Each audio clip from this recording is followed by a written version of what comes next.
Today I am going to tell about 34th Divya Desam Tiruvali Tirunagari. Thiruvali Thirunagari என்று இரண்டு பேர் இருக்கிறது என்று பார்த்தீர்களா? இரண்டும் தனித்தனி ஒரு, ஆனால் எப்போதும் ஒன்றாகத்தான் பேச போகிறோம். பெருமாள் லட்சுமி நரசிம்மர், வயாளி மணாளன், வீற்றிருந்த திருக்கோலம், மேற்கே திருமுக மண்டலம், தாயார் அமிர்தவள்ளி தீர்த்தம் தீர்த்தம் லஷானி புஷ்கரணி, விமானம் அஷ்டாட்சர விமானம், பிரதிக்ஷம் கலியன், அலாதி திருமஞ்சா பிரஜாதிபதி, திருமஞ்ச பிரசாதி, மங்களாசாசனம். திருமங்கையாழ்வார்கள் 42 பாசரங்கள் பாடப்பட்டுள்ளது. சீர்காழியில் இருந்து தென்கிழக்கே 8 கிலோமீட்டர் தொலைவில் உள்ளது. ஸ்ரீ அமிர்தவல்லி கடவர் சமேத ஸ்ரீ வயலாவதி மணவாளன் சுவாமியே நமஸ்தேன். இப்படி ஒன்றாக பேசப்படுகிறது என்றால், இந்த ஊர் நாச்சியார் பிறந்த ஊர், மற்றொரு ஊர் மாப்பிள்ளை பிறந்த ஊர். நாச்சியாருக்கு புகுந்த ஊர் இனி ஒன்று, திருவாலி பிறந்த ஊர், திருநகரி புகுந்த ஊர். இப்படித்தான் நாச்சியாருடைய ஊர் பிரிந்து இருக்கிறது. திருவயலி மணவாளன் இந்த ஊர் நாச்சியாரை திருமணம் நடந்தது. திருமணம் முடிந்து திரும்பும்போதுதான் திருட்டு கொள்ளை கூட்டம் வந்து மொத்தம் திருடப்பட்டது. திருப்பப்பார் நடந்தது. இந்த உற்சவம் நடக்குது. பங்குனி மரம் திருவேடு வாரி. திருமங்கையார் முதலில் கொள்ளரிக்காரராக இருந்தார். அவர் இருந்தார் அல்லவா. 2 ஊர் பெருமாளும் பிராட்டியும் திருமணம் செய்து கொண்டு வரும்போது நிறைய நரகைகளுடன் பெருமாள் வந்த போது திருமங்கையாளர் கொள்ளையடித்தார். அதற்கு பிறகு மனம் மாறி போச்சு. கலியன் நீலன் என்றிருந்தவர் திருமங்கையாழ்வராக மாறிவிட்டார். பெருமாள் திருமந்திரத்தை உபதேசித்தார். இது எல்லாம் நாடகமாக நடந்தது. இந்த ஊரில் தான் ஒன்று திருமாலி, இன்னொன்று திருநகரி. இரண்டும் ஒன்றாக வைத்து கொள்வமனால் ஒரே திவ்ய தேசம்தான் இருக்கும். திருவாரூர் ஸ்ரீ மகாலட்சுமி நரசிம்மராக பெருமாள் எழுந்தருளி உள்ளார். இந்த பஞ்ச நரசிம்மர் திருத்தலம், கிருஷ்ண திருத்தலம் பார்த்தோம். இன்னொன்னு ஒன்று பாக்கி இருக்கிறது. 4 தான் பார்த்தோம், 3 சொல்லக்கூடாது. திருக்கோவனூர், அதை இனிமேல் தான் பார்க்க போகிறோம். பஞ்சகவல திருத்தலம் பார்த்து விட்டோம். பஞ்சரச திருத்தலம் பார்த்து விட்டோம். இப்போது பஞ்ச நரசிம்ம திருத்தலத்தை, இந்த ஊர் திருவாலியில் லட்சுமி நரசிம்ம பெருமாளாக, திருக்குறையூர் பெருமாளாக அழுந்துள்ளார். திருக்குறையூரில் தான் இதுதான் திருமங்கையாளர் அவர்த்த திருத்தலம். திருக்குறையூரிலே உக்ர நரசிம்ம பெருமாள் எழுந்தருளி இருக்கிறார். திருமங்கையாழ்வார் பிறந்த இடம் இதுதான். அடுத்தது மங்கை மடம். திருமங்கையாழ்வார் ஒரு பெண்ணை விரும்பினார். அவர் 2 விதி பரியாதாரம் செய்ய வேண்டும், 1 வருடத்துக்கு செய்ய வேண்டும். ஆச்சாரிய திருத்தலத்தில் பஞ்ச அச்சரம் பண்ணி கொண்டு வர வேண்டும். இப்படித்தான் அப்பதான் நான் திருமணம் செஞ்சு கொள்வேன் என்று பெண் முதவள்ளி திருமங்கையாழ்வாரிடம் சொன்னார். பெண்கள் எல்லாம் இது போல் அவர் இப்படி சொல்லியிருந்தால் தினம் அவர் அதுக்கு 1000 பேருக்கு தரியாதனம் பண்ணி மாரியாள் இருக்கிறார். அங்கே வீரநாம நரசிம்மராக உள்ளார். நாம் பார்க்க போவது யோக நரசிம்மர், நயன நரசிம்மர். இது திருவாலியில் லட்சுமி நரசிம்மர் பெருமாளாக எழுந்தருளி இருக்கிறார். 2 ஆச்சாரியர் உள்ள என்ன சரித்திரம் இங்கே. பெருமாள் எப்படி வந்தார் என்று பார்ப்போம். வரனாக நரசிம்மர் ரணிய கசுவை அளித்தார். அப்புறம் சாந்தமாக ஒரு இடத்தில் கோலம் காண வேண்டும், இருக்க வேண்டும். அந்த கோபம் அப்போது அவருக்கு தனியவில்லை. தேவதேவரெல்லாம் சென்று லட்சுமி நோக்கி பிரார்த்தனை செய்து வந்தார்கள். வடத்திருவுடையில் லட்சுமி அமர்ந்தாள். பல ஊர்களில் லட்சுமி ஹைகிரீஸ்வரர், லட்சுமி வராகர், லட்சுமி நரசிம்மர் என்ற அநேகமாக இடது திருவடியில் தான் இருந்து இருப்பார். இடது கையிலால் லட்சுமியை ஆபாதனம் செய்வார். ஆனால் இப்போ இங்கு நம்ம பார்க்கும் பெருமாள் வலது திருவடியில் வலது கையில் ஆலிங்கனம் என்றால் அணைத்துக் கொள்ளுதல் என்ற அர்த்தம். திருஆலிங்கம் திருமணமான திருவை திரு ஆலிங்கனம் செய்து கொண்டார். திரு ஆலிங்கம் மறைவு திருநாமம். ஆலி நாட்டிற்கு அரசு அதிபதி என்று குலசேகர ஆழ்வார் பாடியுள்ளார். குலசேகர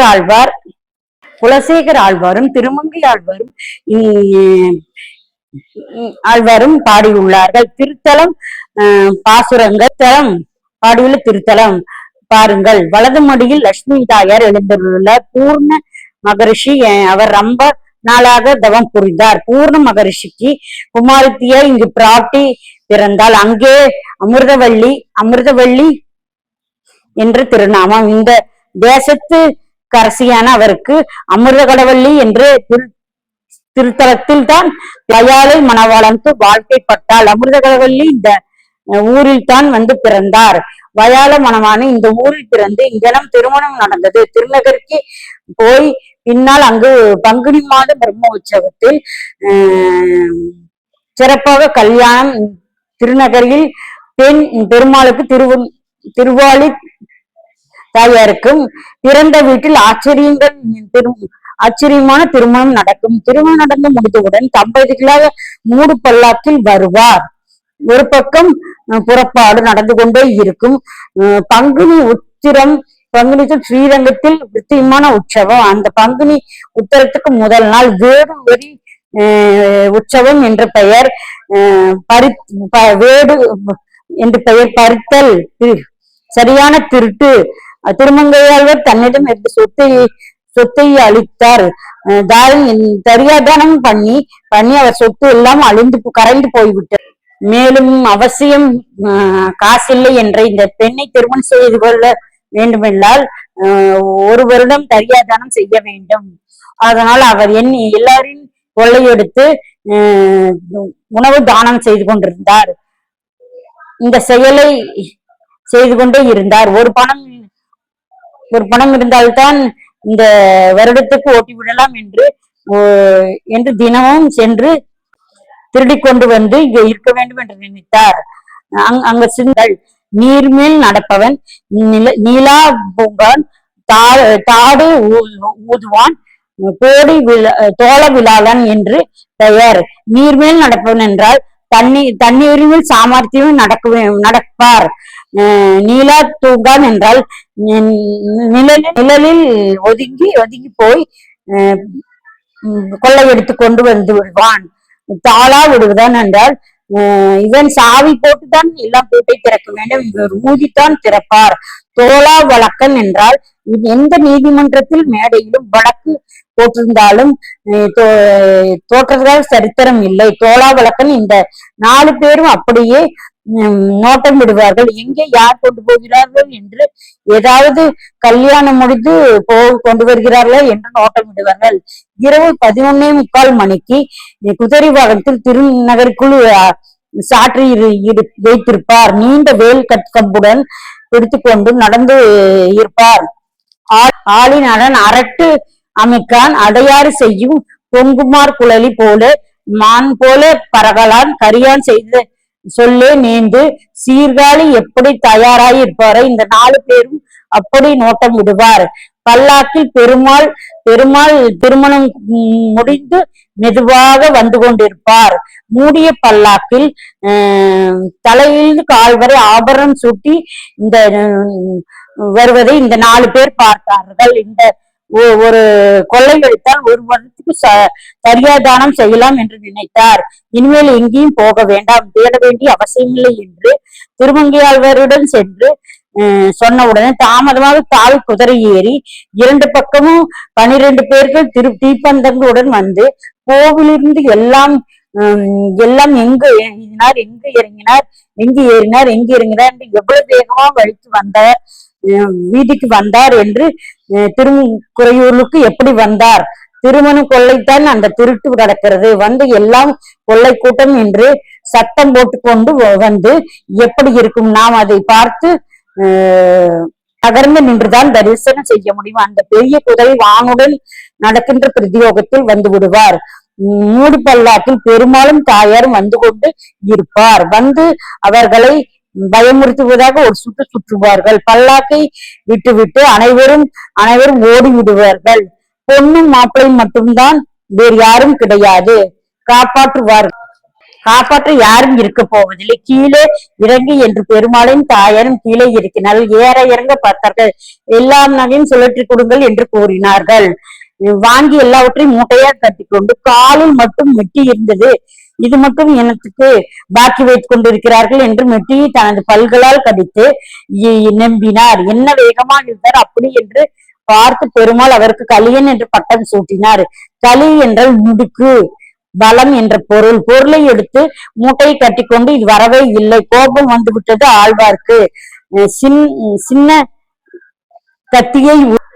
கத்தியை காவிக்கிறார். என்ன எல்லாவற்றையும் தந்தம் பாசாங் செய்துவிட்டு கடைசியில் மந்திரம் போட்டு மூட்டையை எடுக்க முடியாத மாதிரி பண்ணுகிறாய். உன்னை விட மாட்டேன்யா, பார் இந்த மந்திரத்தை சொல்கிறாயா, கத்தியால் குத்தட்டுமா? வயலோன் மணவாளன் பெருமாள் சிரித்துக் கொண்டு, இந்த மந்திரத்தை பெறுவதற்காகத்தான் நான் இந்த நாடகத்தையே நடத்தி கொண்டிருக்கிறோம். நான் மட்டும் ஏன் இதற்கு இந்த நாடகத்தை நடத்தினேன்? நீ இந்த மந்திரத்தை சொல்கிறாயா என்று கேட்க வேண்டும் என்பதற்காக இந்த மந்திரத்தை நான் உனக்கு உபதேசம் செய்யத்தான் நான் நீலான் கல்யாண் என்றவரை திருமங்கை ஆழ்வாராக என்பதற்காக உலகிற்கே உபதேசிக்க வேண்டும் என்று பெருமாள் பக்தியில் இருக்கும் அரச மரத்தடியில் சொல்கிறார். அப்போது உற்சவம் எல்லாம் அங்கே பெரிய அரசமரம். அந்த அரசமரத்தில் ஆளிநாட்டு அரசு, திருமங்கையாழ்வார் தெய்வத்துக்குள் அரசு, பயாளிமானாளன் பெருமாள் அரசு, பயாளிமானாளன் மந்திரத்துக்குள் அரசு, திருமந்திரம் 8 எழுத்து 4 அரசு பாடுகள். அந்த அரச மரத்திலேயே ஆளிநாட்டு அரசு, தெய்வத்திற்கு அரசு, பாயாளமணியான மந்திரத்திற்கு அரசு, திருமந்திரத்தை உபதேசி செய்தார். உபதேசித்த திருமங்கை ஆழ்வார் பெற்றுக்கொண்டார். இத்தனை நாளாக கொள்ளை அடித்து இருந்து பட்டப்பாடெல்லாம் பொறுத்து கொண்டார். வாடினேன் வருந்தினேன் மாட்டு மனத்தால் பெருந்துயர் இடும்பையில் கிடந்து கூடி இளையவர் தம்மோடும் வேற்ற எத்தனை நாள் பட்டேன். ஓடினேன் உயிர்ந்தேன் தம் பெருமாளே. உணவு தம் பொருள் பாதம் தெரிந்து நாடி நான் கண்டு கொண்டேன் நாராயணா என்று நாமம். எத்தனை நாள் எங்கே விண்ணுலகம் ஓடினேன், காலம் எல்லாம் வீணாக போயிற்று. இப்போது பெருமாள் எனக்கு வரமாக என்றும் நாமத்தை உபசரித்து விட்டார். பெற்றவுடன் பெற்றேன். ஆனந்தம் கண்ணும் கண்ணீருமாக பெருமாளுடைய உபதேசத்தை அன்றிலிருந்து திருமங்கை ஆழ்வார்கள் வடக்கு நோக்கி பிரயாணம் போனார். வடக்கு நோக்கி பிரயாணம் எங்கேயோ இங்கே முக்திநாத்துக்கு, திருப்பதி பகிரிதா ஆசிரமத்துக்கு ஆரம்பித்து தெற்கு வரை பாடியிருக்கிறார். இது எல்லாம் இந்த சரித்திரம், இந்த திருவாலி சரித்திரம், திருநகரி சரித்திரம். பெருமாள் ஆழ்வாருக்கு உபதேசத்தை இத்தனையும் செய்திருக்கிறார். அமிர்தவள்ளி பிறப்பிடம் திருவாலி. திருநகரி பெருமாள் திருநாளன்று வயாளவள்ளி மணாளனுக்கும் அமிர்தவள்ளி நாச்சியாருக்கும் திருமணம் வெகு விமர்சையாக நடந்து விடுகிறது. அற்புதமா அங்கு வந்து திருமங்கை ஆழ்வார் 30 பாசங்கள் பாடியுள்ளார். வந்தி உனது அடிமேல் பணம் புகுந்து பின் வணங்கும் சிந்தையினுள் இனியன் என்று மெய்மறந்து இப்போது திருமங்கையாழ்வாருடன் கூடி எப்போதும் அவர் பல்லக்கு ஒரு சின்ன பெருமாள் இருப்பார். சிந்தனைக்கினியன் என்று பெயர். திருமங்கையாழ்வார்கள் ஒருவர் தான் அமிர்தவள்ளி நாச்சியாரை விட்டு எங்கேயும் போக மாட்டார். அந்த புறப்பாடு நடந்தாலும் அவருடன் குமுதவள்ளி நாச்சியாருடனும் புறப்பாடு. சிந்தனை இனியன் ஆழ்வாரை தானே வந்து ஏற்க சொன்னாராம் என்றும் தானே வந்து ஏற்றுக்கொள்வாராம் என்றும் மரக சொற்களை பற்றியும் வீற்றிருந்த திருக்கோலம். திருவாலி நகரை பூர்ணவல்லி தாயார், அமிர்தவல்லி தாயார், விலாசினி புஷ்கரணி, அண்டாகசர விமானம், கேசரியாக்கி விமானம் என்று சொல்வார்கள். திருமங்கை ஆழ்வாருக்கு என்று எழுந்தருளிய பெருமாள் ஒரு மண் அளந்ததாலே தன் குடத்தின் நகர ஆளுநாளை என்று தோளார் ஆளுநாளை நேர்க்கு துணிவே திருமங்கையாக கொடுத்து தூது விட்டார். தாங்க மாட்டாமல் எப்போது வரப்போகிறாய், என்னை ஏற்றுக்கொள்ள போகிறாய் என்று பணித்து போய் 10 பாசர்கள் பாடியுள்ளார். ஆழ்வாருக்கு நாயகனாக கொண்டு தன்னை ஒரு நாயகியாய் வைத்துக் கொண்டு இரவு நெடு என்று வந்தார். திருமங்கையாழ்வாரை தாயார் சொல்கிறார், இரவு என்ன என் பெண்ணை படுக்கையில் பார்த்தேன், பக்கத்தில் தான் படுத்திருந்தார், எல்லாமே தெரிய வந்தது. நெடுநெடுவென்று ஒரு கருப்பாக ஒருவர் வந்தார், பார்த்தால் நன்றாகத்தான் இருந்தார். பெண்ணை போலாம் வா என்று அழைத்து கொண்டு போய்விட்டார். இது யாருக்கு என்னை இங்கும் தெரியுமா? திருவாலி பெருமாளுக்கு அமிர்தவள்ளி நாச்சியாருக்கும் திருமணம் நடந்து முடிந்துவிட்டது. கல்யாணம் முடிந்தவுடன் பிறந்த வீட்டிலே இருந்த பெண், அப்படி என்றால் மாப்பிள்ளை வந்து அப்பெண்ணை பெருமாள் தான் அழைத்து கொண்டு சென்று விட்டார். அப்போது திருவாலி திருத்தலம் பார்த்தோம். இப்போ இதற்கு பிறகு திருவாரி கல்யாண ரங்கநாத பெருமாள் எழுந்து இருக்கிறார். சுயம்புமான அவருக்கு பிறந்த சமர்த்த பிரதிசி திரியேத யுகத்தில் திருமகள் பெருமாளிடத்து பிரிந்து தாமரை குளத்தில் வந்து திருத்தலத்தில் இருக்கிறார். நிறைய ஆயிரம் தாமரைகள் மலர்ந்து அந்த தாமரைக்குள் இருந்து கொண்டால் பெருமாள் வந்தார். எந்த தாமரைக்குள் பிராட்டி இருக்கிறார்? பெருமாள் தன்னுடைய இடது கண்ணை நன்றாக பிரித்தார் என்றாலும் சந்திரன் வலது கண். சூரியன் பார்த்தவுடன் எல்லா தாமரையும் மலர்ந்து இருந்தது. அதுக்குள் எல்லாம் மலர்ந்து விட்டது. ஒரு தாமரை மட்டும் மொட்டுடன் இருந்தது. அப்போது பெருமாள் ஆலிங்கனம் பள்ளி கொண்டார் என்று சரித்திரம் சொல்லுகிறது. திருவாலி திருநகரி என்று சொல்லப்படுகிறது. அடுத்தது திருயோதத்தில் உபரிசரசு என்ற மன்னன் இந்த ஊரை தாண்டித்தான் போய்கொண்டிருந்தார். அவருடைய தேர் மேலே பறக்கவில்லை. அதனால் அந்த திருத்தலத்திலே தவம் செய்து கொண்டு முக்தி பெற வேண்டும் என்று கேட்டார். கலியுகத்தில் தான் உங்களுக்கு முக்தி கிடைக்கும் என்று பெருமாள் கூறினார். அப்போது அவரை வணங்கப்பட்டது. அதனால் வழங்குவார யுகத்தையும் சங்கமாலன் என்ற ராஜா திக்விஜயம் ஆகும்போது அச்சத்தை பிரார்த்தனை பெருமாள் அவருக்கு சேவை சாய்க்கிறார். வேதராஜனாக ரொம்ப ஆச்சரியமான திருத்தலம் திருநகரி திருத்தலம்.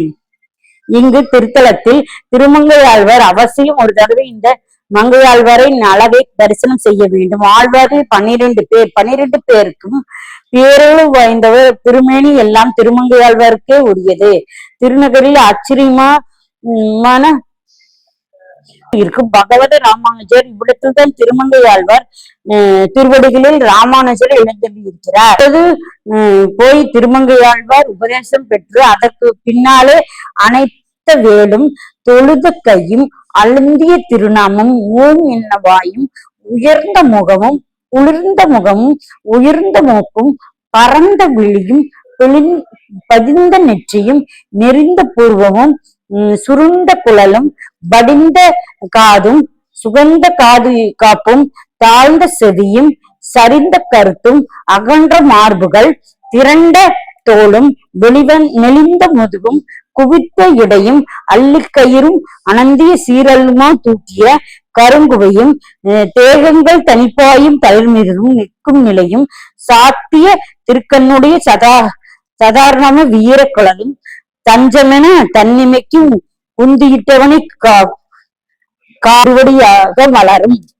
எனவே திருமையாழ்வார் இருப்பாரா? அங்கங்கமாக மெதுவாக நான் சென்று தரிசனம் செய்தால் அவ்வளவு அழகாக திருக்கோலம். மூலவர் வேதராஜ பெருமாள் தான் கல்யாண ரங்கநாதனாக விதைக்கோட்டை மேல் எழுந்தள்ளி இருக்கிறார். திருமணம் செய்யும் போது பெண்ணுக்கு மேல் வைத்துதான் பெண்ணை தாரை வார்த்து கொடுப்பார் தகப்பனார். இந்த ஊரில் கல்யாண ரங்கநாத பெருமாள் விதைக்கோட்டையின் மேல் இருக்கிறார். யார் திருமணம் செய்த சென்றாலும் இங்கே பெருமாள் எடுத்து பிரார்த்தனை செய்து கொண்டால் சுபமாக திருமணம் முடித்து வைப்பார். பெருமாள் வயலவெளி பூதேவி நாச்சியாருடன் எல்லோரும் வந்து என்னை தரிசனம் செய்யவா என்று கூப்பிடுகிறார். அமிர்தவள்ளி நாச்சியார் பூர்ண மகாரிஷிக்கு பெண்ணாக பிறந்தார். கலாதநிதி புஷ்கரணி பெருமாள் ஏகவல்ல இளவரசன் இருக்கிறார். இங்கு அது அழகான முற்றம் இருக்கிறது. திருமங்கையாழ்வார் பார்த்து கொண்டிருக்கிறார். அந்த முற்றத்துக்கு நெடுநீள் இல்லாத முற்றம். இங்கிருந்து பார்த்தால் திருக்கண்ணபுரம் தெரியும். திருக்கண்ணபுரம் என்றால் திருமங்கையாழ்வார் ஆழ்வார். திருமங்கை ஆழ்வார் என்றால் திருக்கண்ணபுரம். இந்த ஊர் பெரிய அளவு அன்பு, அவ்வளவு பெரிய அன்பு வைத்திருந்தார். ஆனால் திருமங்கை ஆழ்வார் தாயார் இந்த பிள்ளையை பற்றி சிந்தித்து யோசித்துக் கொண்டே இருந்தார். என் பெண்ணை கொஞ்சம் கொஞ்சமாக பிரித்து வைத்தால்தான் என்ன, தப்பி தப்பாமல் எல்லா அம்மாவை போல அவளும் நினைத்தாள். இந்த பெண் யாரோ விரும்பி கொண்டிருக்கிறாள், மோட்டை பார்த்து கொண்டிருக்கிறாள், பால் கசக்குகிறது, உறக்கம் வரவில்லை, ஒரு நாளாக புடவை சரியா கட்டிக்கொள்வதில்லை, எங்கேயோ பார்த்து சிரித்து கொண்டிருக்கிறாள், என்னமோ ஆகிவிட்டது, பெண்ணுக்கு இனிமேல் பிரித்து வைக்க வேண்டும் என்று திருக்கண்ணபுரம் பெருமாளை பெண் பார்த்து பெண் அனுப்பக்கூடாது என்று நினைச்சிட்டு கொண்டு பிரித்து கொண்டு மொட்டை மாடியில் ஒரு தனி அறையில் சிறை வைத்தாள். சிறை வைப்போல வைத்து விட்டாள். இனிமேல் சபரிராஜ பெருமாளை நினைத்து பார்த்துக்கொள்ள வேண்டும் என்று மாடியில் கொண்டு அங்கு ஒரு திருக்கண்ணபுரம் விமானம் அவளுக்கு தெரிந்தது. இந்த நடுநிலை முற்றத்தில் கொண்டு வந்து வைத்தார். அங்கிருந்து எனக்கு எதிரே திருக்கண்ணபுரம் கோபுரமும் பெருமாளும் தெரிகிறார்கள் என்று கூறினாள். காணுங்களே காணுமே கண்ணபுரம் என்று காட்டினார். நீ பார்க்க கூடாது என்று சொன்ன, நீ என்னை கூப்பிட்டு காட்டுகிறாய் என்று தாயார் கூறினார். திருவாலி திருநகரை குறித்து கொண்டோ முதுவல்லின் ஆட்சியருடன் திருமங்கை ஆழ்வார் எழுந்திருக்கிறார். ஆச்சரியமான திருத்தலம். நீங்களும் சென்று திருவாலி திருநகரில் தரிசனம் செய்து திருமணத்தை நீக்கிக் கொள்ளுமாறு வேண்டுகிறேன். Okay friends, bye. Please subscribe my channel. Okay, bye.